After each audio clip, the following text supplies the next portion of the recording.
அரிய சூரிய கிரகணத்தை ஆய்வு செய்வதற்காக அமெரிக்க விண்வெளி ஆய்வு நிறுவனமான நாசா ஒரு சிறப்பு விமான ஆய்வை மேற்கொள்ள உள்ளது.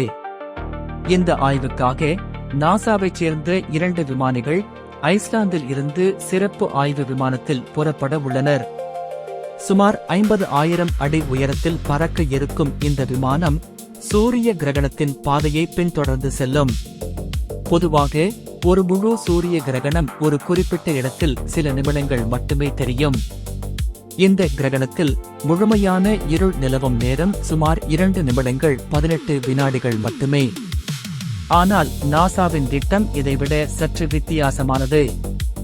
சந்திரனின் நிழல் நகரும் பாதையுடன் விமானமும் பயணிக்கும்.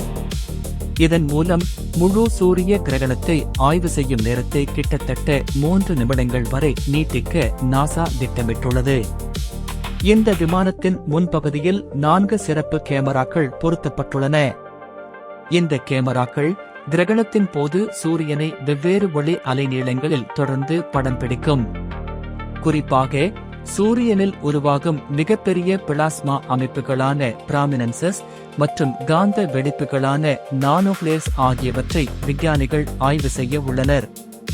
இதில் முக்கியமான விஷயம் என்னவென்றால், சூரியனின் மேற்பரப்பு சுமார் 6000 டிகிரி செல்சியஸ் வெப்பநிலையில் உள்ளது. ஆனால் சூரியனை சுற்றியுள்ள வெளிப்புற வளிமண்டலமான கொரோனா சுமார் 10 லட்சம் டிகிரி செல்சியஸுக்கும் அதிகமான வெப்பநிலையில் உள்ளது. இது ஏன் இவ்வளவு சூடாக இருக்கிறது என்பது விஞ்ஞானிகளுக்கு நீண்ட காலமாக இருக்கும் மிகப்பெரிய மர்மங்களில் ஒன்றாகும்.